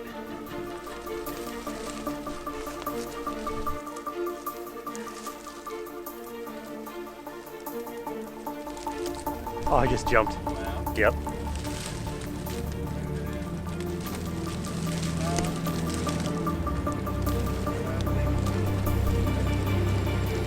Got him. Where is he now? Oh, I see him. Oh no. Oh no. Oh no. Oh, I'm so close. Oh my gosh. I can't believe I missed that. Oh. Ah. All right. These guys move fast. They are so incredibly quick. Is it the flower again? There's just too many escape routes for these honey possums to go. I can see them, I get within like an arm's reach, and then they see me and go bing, and just jump to the other branch. And these trees are super dense. Like the leaves are very prickly, the branches are very stiff, so like moving the tree around is really complicated. I almost had him. I'm not joking, we may want to go back and get my tide pool net, because they are so fast. We've got one. Oh, I see two. There's one up high. That one looks like it's really resting easily. Let's go for it. All right, I'm gonna go in for a catch. Yep, okay. Here we go. It's gonna be right here. Yeah. There somewhere. You're right in front of it. Should be looking right at it. Hasn't moved yet. Oh, I see him. He's up. Oh wait. There's a little bird's nest there. Ah. But I think it was one of them because I saw a tail. He's still there. Oh wait, I'm looking right at him. Yep. I see him. Okay. I'm looking right at him. Oh, he's moving. He's moving. No, he's running overhead. Huh? I heard it. This way? He's up high, actually. He's on a flat. You should be able to see him. He's there. In the back of that.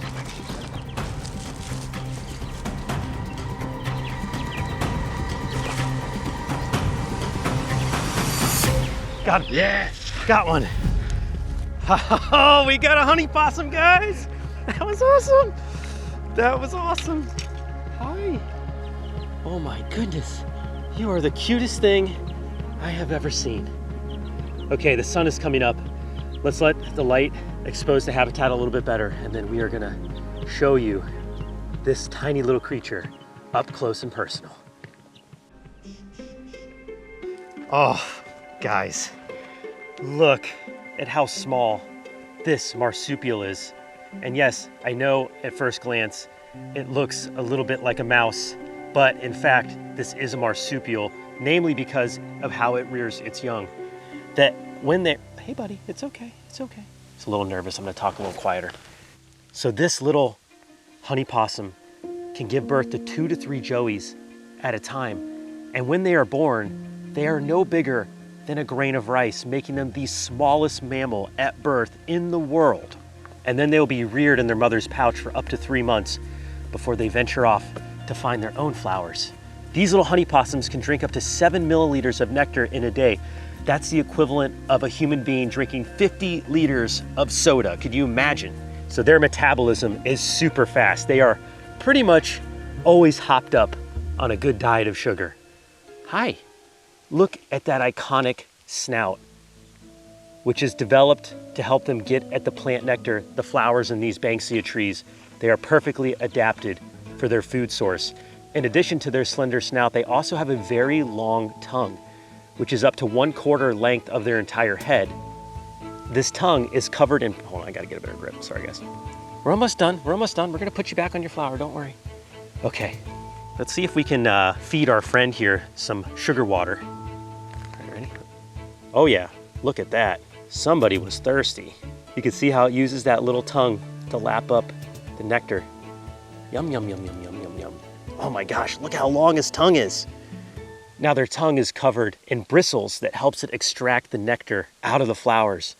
And just like the bees behind us on the flower, these honey possums are extraordinary pollinators. Without them, this environment would certainly be in peril. They are a very important part of the ecosystem here in Western Australia, and they are also super cool. Like many other marsupials, it is prehensile. Do you see how it grips onto my finger there, how it curls up? That prehensile tail can wrap around branches and allows this tiny little marsupial to grip onto flowers and tree limbs with great efficiency, and they can actually hang and support their entire body weight just with their tail. So me gently holding it here is totally fine for this creature. Their base of their tail is very strong and can support their entire body. Now, in addition to its prehensile tail, it also has a very interesting hind foot. Similar to a koala bear, it actually has a thumb that hangs out off the foot, 4 fingers, that allows it to really grab onto stems and limbs so it can get up on those flowers. So another distinguishing feature about the honey possum are those tiny little ears, which are quite large for its head. It has an extraordinary sense of hearing, and that's going to help it stay away from predators that would be out here trying to get them as they're feasting on flowers. Anything from a snake to a bird would make a meal out of a honey possum. They do have striping running along their back. The males have a bit more of a prominent stripe down the back, which leads me to believe that this is a male.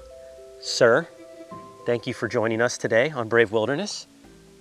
Ow, he's trying to nip me a little bit. Luckily, the honey possum really lacks any serious teeth. It has a couple of flat peg-like teeth, but nothing that's gonna give me a serious nip this morning. You are teeny tiny and super adorable. All right, now these creatures are nocturnal. The sun's starting to come up. I think it's time to put our honey possum back on its flower and let it nap for the rest of the afternoon. You were so good. Thanks for hanging out with us. How about a flower? You want a flower? You hungry? So cool. Oh, coming back? Back to me? Back to me? Oh, oh, oh. You gonna go back? Where are you going? Can I offer you a flower? All right, let's put the honey possum back in the bush. Oh. That's it. That's all she wrote. Honey possum scene. Cut. If you're out looking for creatures anywhere, the best time to do it is at night.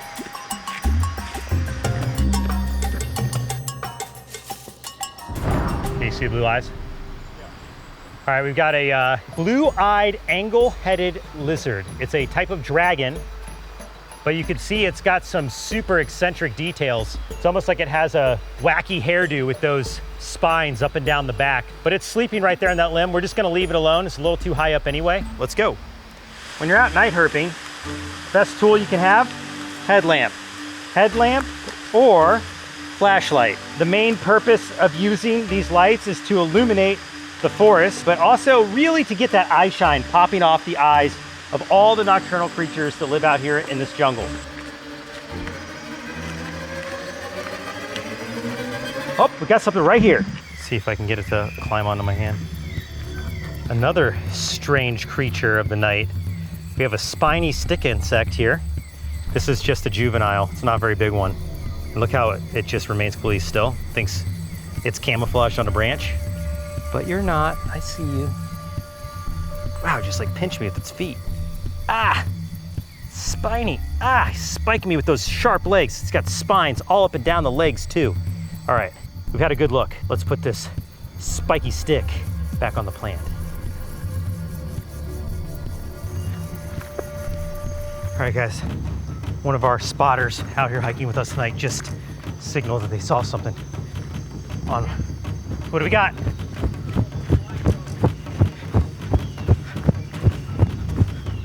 Oh, perfect.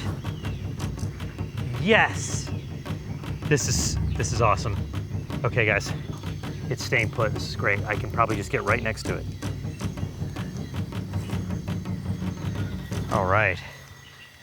Look at the size of this amphibian. You guys can get closer. As long as I don't touch it, it's gonna stay right there. Can you guys see it without my light? Oh, perfectly. Okay, look at how big that leaf frog is. Now this is a Wallace's flying frog. Its feet and the webs on them are so big and wide that it can actually fly through the canopy as a glider. Okay, I'm gonna attempt to pick it up. You guys ready? We're ready, Mark. Okay, here we go.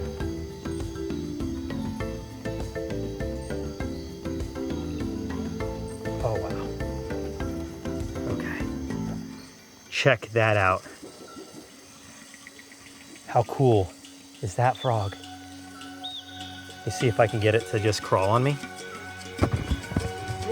You seen that? Oh my gosh. Oh. Get him back. Gotcha. Don't worry, buddy. We just want to see how cool you are. Don't worry. I'm gonna put you right back on your stick. The pads on the feet, in case you're wondering, are super sticky. It feels like sap on the bottom of its feet. Super tacky, and that is gonna be good for climbing all of the wet leaves and sticks out here in this rainforest. But of course, in addition to climbing, this frog can glide. The Wallace's flying frog has such large hands and back feet pads that it can soar through the canopy. Now that is one really cool leaf frog, and that's coming from someone who's seen a lot of frogs. The Wallace's flying frog here in Borneo. Let's put it back on its branch and keep searching for other creatures of the night. Too cool. All right, so sometimes you can find mammals. There's like tarsiers that live out here. There's all kinds of cool, unique stuff. And of course, this being our first major trip to Borneo, everything we find is brand new. Oh, got something on this branch. Oh my gosh, guys, come look at this. You guys have enough light to see what this is? Okay, what we have here, guys, is a dead leaf mantis. What you're looking at right there is actually a praying mantis that looks almost identical to a leaf. But let me see if I can get it to climb up on my fingers.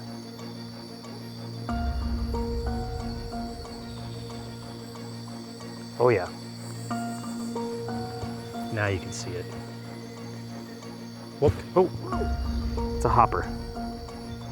I would not expect a mantis like this to fly, although I'm sure it has tiny wings. It's definitely well adapted to look just like a leaf. Now there are actually over 2,400 different species of mantis on the planet, but this one has to be the coolest I've ever seen. Now you can really see that it's a mantis. Before, when it was on the leaf, it was inverted and you couldn't see the arms, perfectly camouflaging it as a dead leaf hanging off that plant. But as much as it looks like a leaf, it is not dead. It is very alive, and make no mistake, this is a mantis. It is an assassin. It is out here looking for prey, and they are relentless, and they're highly intelligent. You combine that with being excellently camouflaged, and you have a very formidable creature. That is cool. Oh, beautiful. beautiful. Now this is a fully grown mantis. This is as big as they get. Oh, hello. It's looking right at me. You're not gonna hop on me, are you? We're trying to get the shot. Look that way. Oh. It's going for my pants because it's the same color. I've been spotted. We see you.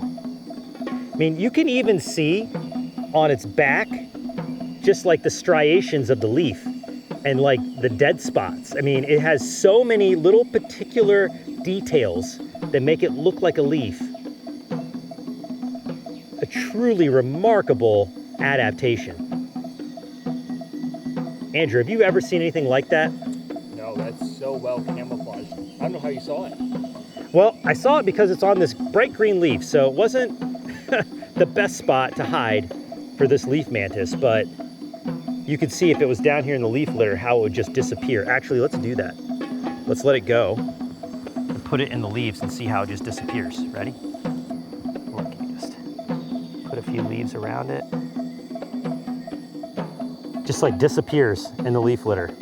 And can you imagine if it was dry? Like here's a dry leaf. I mean, look at that. Unbelievable, huh? So cool. All right, I've got to get a picture with this. Gonna get my phone out. Not often you see a mantis as bizarre as that one.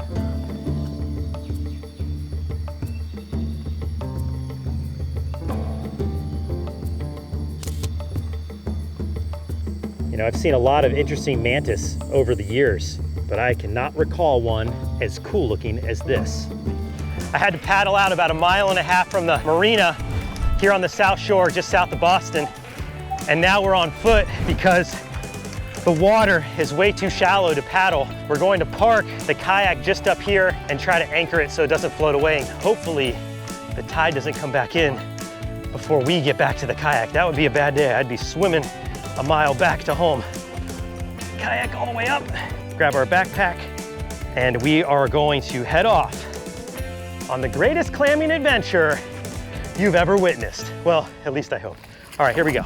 The mouth of the estuary or salt marsh. You'll find a lot of these places have different names. And this is an intertidal zone, so that means the tide's gonna go up and down. It's full of all kinds of different substrates, like pretty much pure sand, just like that.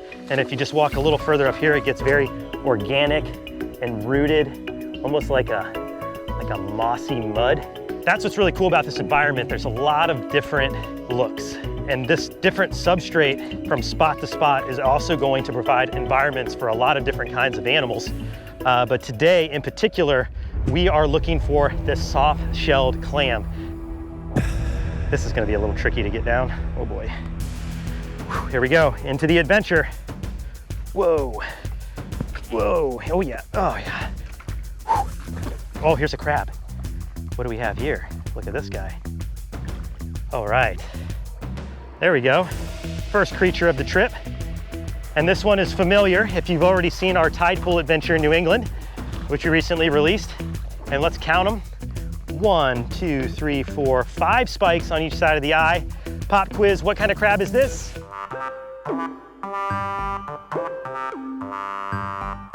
If you guessed green crab, you are absolutely correct. That's a good sign, healthy environment, lots of life. Now this is an invasive predatory crab, not necessarily the best thing for these environments, but they are established at this point.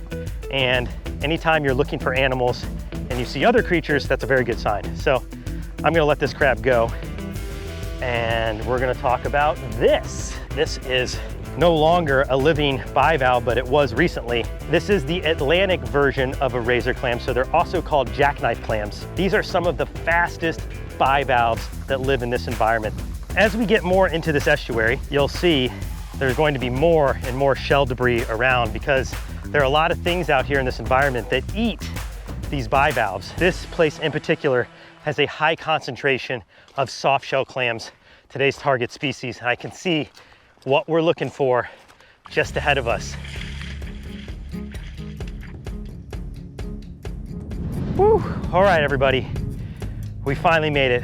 We had a long paddle out, had a long hike into this estuary, but the creature raptor is right below the surface in front of us. Now, the reason I know this is because of those. You see all those little holes? It's called a clamshell, and it's basically a telltale sign that if there's a hole in the surface of the sand, it's showing that there's a clam that lives just below the surface. So first things first, let me get set up, get all the cameras situated, and then I'll put on some gloves, we'll start digging, and I'm gonna show you some pretty cool things about some clams you've probably never seen before. Here we go, the clams we've been searching for today that we've traveled miles to find are just a few inches below the surface. Now, there's no way to find these clams without getting a little bit dirty, so we're just gonna embrace it. I'm using gloves because I'm worried about getting sliced by all the shells and fragments that are in the soil. You can see some of the clam shows here. There's probably dozens of clams down in this soil. All right, here we go. Gonna dig in. Now you wanna dig carefully. They're called soft shell clams for a reason. These clams have a very brittle shell, and if you're not careful, you can crack them quite easily. And what I'm feeling for are the ridges of the side of the clam, because these clams are vertical in the soil, meaning they lay on their side, not flat like the hard shell clams. I got one, okay. First clam of the day, this is exciting. All right, I'm just gonna move this back. Here we go, I'm gonna wiggle it out. Oh, there it is. Our first soft shell clam. Look at that one. Oh, it's squirting everywhere. They actually are called squirting clams or spraying clams because they do squirt water out just like that. But that's a really good one to look at. We're gonna put that off to the side. Oh, okay, got another one. Let me show you what I found. I'm gonna get the other camera. So if you can see down in there, that is the top ridge of a clam. And what I wanna do is just take it out, just like that. Check that out. That is a nice soft shell clam. Let's see if we can find one more. You can see here, that's why I'm wearing gloves. You have all these fragments of shells down in the soil. Let's see if we can find one more. Oh yeah, here we go. There we go. Oh yeah, that's a good one. I think that's gonna do it for the finding of clams. We're gonna leave this open right now because we're gonna put all the clams back in, but I'm going to get out a container, fill it with some clear water, clean off these clams so we can take a super close look at why this is such a bizarre creature. Okay. All right, there we go. Let's first talk about the shell of these clams. Now these shells are very brittle, and like I said when we were digging it up, we had to be super careful as to not crack the shell. If the shell is cracked, the clam can actually get sick and die, so we would not want that to happen. But these shells are actually made out of calcium carbonate produced by the organism itself from the things that it eats. It will build layer after layer of shell. It will grow up to a size of 4 inches in length. They are called bivalves because they have 2 shells, and that's why it gets the name bi, meaning 2. And this clam in particular is interesting because it cannot close all the way. A lot of other mollusks and bivalves can actually close up in their shells all the way. So they're always looking kind of half open. Don't worry, they're not sick. That's exactly how they're supposed to be. You see that little nubbin? That is a siphon, and the siphon has 2 tubes, and believe it or not, this siphon can stick up to the surface 8 to 12 inches. But right now the clam is taking cover. It's very bright out, so it's gonna be as tucked in as it can. When the tide comes back in and this clam is back in the soil, it will put that siphon all the way up to the surface. And that's what's making all these clam shows. That's what gave away the clam's location to us for this adventure. Now what's cool about this siphon is it has 2 tubes, one for taking in water and one for expelling water. These clams are filter feeders, so when they're drawing in water through one side of the siphon, they're actually taking that water across their gills to absorb the oxygen, and then all the food that they're eating, which is that microscopic algae in the water, goes to their mouth and then it goes all the way through the digestive system. And these clams, believe it or not, can filter up to 50 liters of water a day. And for a little creature like that, that's pretty impressive. So pretty much all day long, when there's water covering where they live, they're like a vacuum cleaner, just drinking up and filtering that water. Pretty cool. Now, the other thing that I find particularly interesting about these clams is their life cycle. They don't start life right here in the soil. They actually start as planktonic larvae. So the male and female clams will spray their gametes and their eggs into the water column through their siphons, and they will float out to sea. Now, when those eggs hatch, for the first few weeks of life, these clams are actually free swimming organisms, or larvae. And when they grow big enough and become heavy enough, they will actually sink to the bottom. They will affix themselves to grow even larger by using byssal, which is that spider web-like strandy stuff. Now, here's the really interesting part, and the one that really impresses me. These clams know when they grow large enough to release that byssal, and they will actually ride the tide back into the estuaries. And once they find the perfect spot with the right kind of soil, they will use their foot and they will dig down. And once they're there, they will spend their entire rest of their existence right in that place, which could be up to 12 years. And I think that life cycle has to be one of the most impressive things that I learned when researching this bivalve. And I'm happy that I finally got to share it with you here today. Holy crap, are you guys rolling? Look at this. That is a cow killer. We literally were out here filming me getting stung by a giant desert hairy scorpion, and we were taking a break, and I came over to this pasture and I saw this cow killer scurrying around. Oh, they're fast. They're super fast. Ah. Got it. Woo! All right, I think it's my turn to go arm to stinger with one of the most painful stinging insects on the planet, the cow killer of Arizona. Let's go, guys. The cow killer is what the velvet ant is called in the United States because they are often found in cow pastures, and their sting is said to be so horrible that it's painful enough to kill a cow. We don't even have to set up the sting table. It's already set up. Luckily, the sting of that giant desert hairy scorpion wasn't that bad. Oh my God, the venom spray, did you see that? Oh. So, I'm gonna be able to hopefully endure one more before we head home. This is the insect responsible for our most famous viral video ever, with over 83 million views. But I haven't yet taken the sting from this one. Okay, let me get back here. You all right?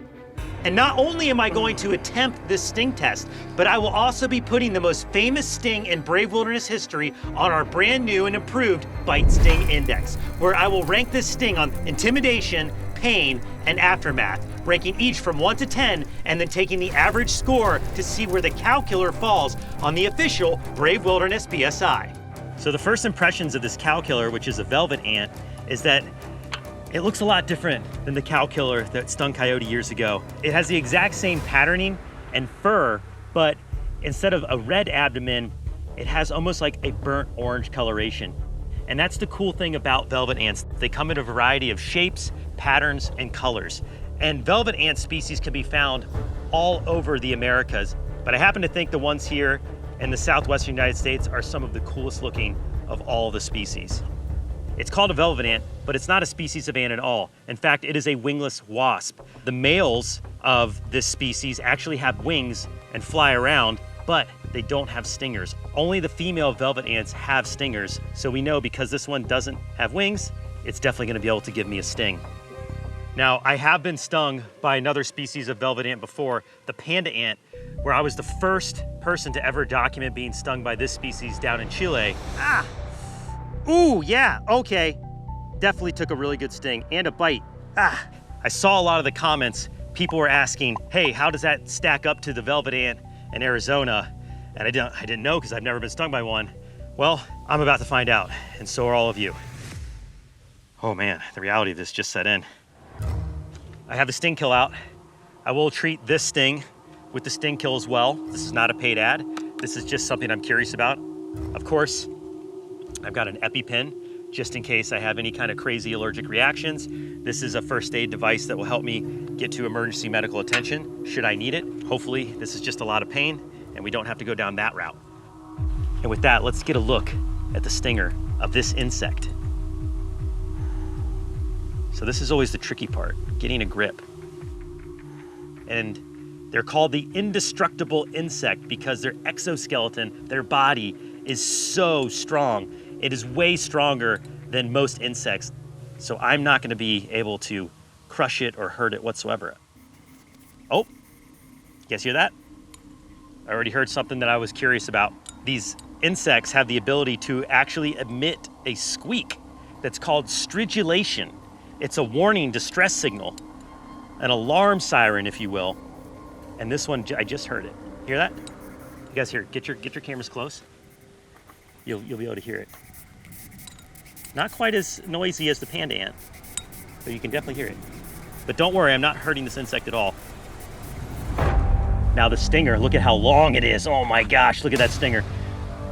The stinger of the cow killer is one of the longest stingers of all insects. In fact, to the body size ratio, it has the longest stinger of any stinging insect on the planet. Wow. And because this one is bigger, that stinger is much larger than the panda ant I was stung by in Chile. Wow, that stinger is seriously large.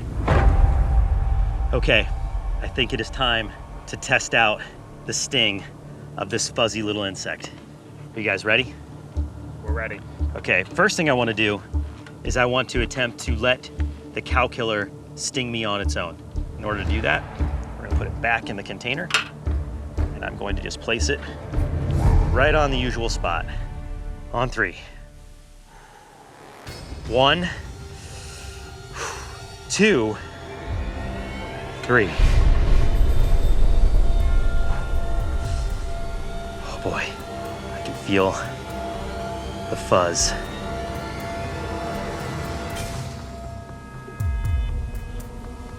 Oh, abdomen's like right against my skin. This is nerve-wracking. I can see the cow killer's trying to get out of the glass.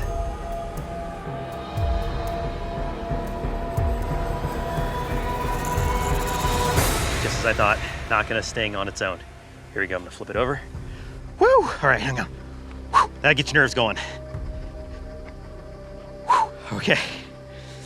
All right, so you don't really need to worry about taking a sting from this insect unless you really antagonize it by trying to grab it or hold it with a pair of forceps and let it sting you that way, which is what I'm about to do next, because I'm very curious how it stacks up to the velvet ants of South America.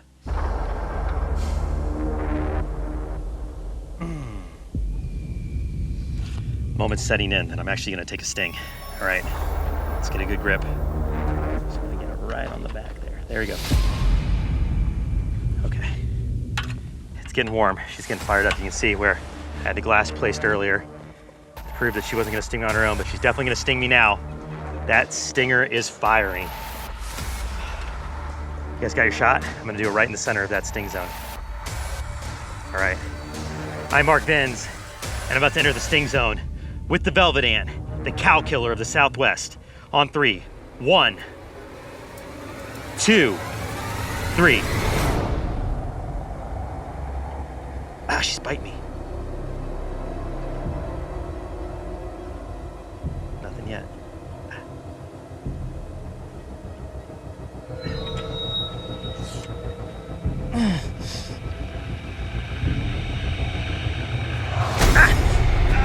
I got that stinger. Oh yeah. Oh, wow. Oh. Whoa. Way. Oh.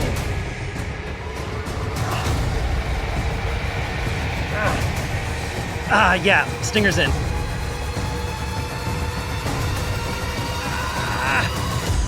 Wow.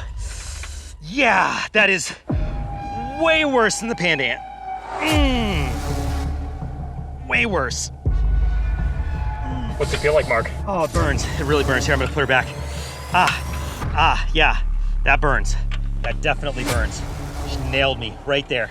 See that? See that red spot? Oh man, that is gonna swell. That is searing pain. Way worse than the panda ant. Like times 10 worse. That is a for real sting. Holy moly. Whew, yeah, that's one of the better ones I've taken. It is, hang on. Wow, I got hit 3 times. 1, 2, 3, the worst one being right there in the middle. And I felt that stinger go all the way in. I mean, probably like at least a 1/4 inch underneath the skin. You can see that there's a little bit of a blood spot A little bit of redness there from like some hemorrhaging underneath the skin, but you can really see the blotchiness starting to go. I can already tell you right now, the swelling from this tomorrow is going to be so much worse than it is right now, but right now I'm feeling the effects of the venom, the pain, and it is time for me, I think, to get a little bit of sting kill on this sting. Let's go. Hopefully help cool down the burn I'm feeling on my skin. Oh yeah, that's like a dull pain. Cool relief though. Yeah, this sting is way more powerful than the panda ant. I don't know if it's a size thing or if it's just generally the Southwest velvet ants, the cow killers, are just that much more painful, but that was a wallop. I'm glad to have a little something to help put out the burn from that pain. I can tell you right now though, tomorrow is gonna be the worst day of this. We're gonna have to monitor this thing for the next 24 to 48 hours. I am by no means out of the woods. And now it's time to break down this sting and give the cow killer its official ranking on the Bite Sting Index. For intimidation, I give the cow killer a 7.5 out of 10. Even though they are fuzzy and colorful, once you see that stinger all the way out, all bets are off and you know it means business. As for pain, I was super shocked by this one because I thought it would be at least similar to the panda ant. I was definitely wrong. It was many times worse, so I give it an 8 out of 10. Lastly, the aftermath. The swelling and the pain spiked big time in the hours following the sting and well into the next day. While it is by no means a bullet ant, it definitely hurts for a good long while, and I would say the aftermath is much worse than the sting itself, giving it an 8.5 out of 10. That total score gives the cow killer an official BSI rating of an 8. That is the highest ranking so far, and a lot of bang pow for such a tiny creature. If you enjoyed that episode, make sure to search for the Brave Wilderness channel on YouTube so you can join me and the crew on our upcoming adventures.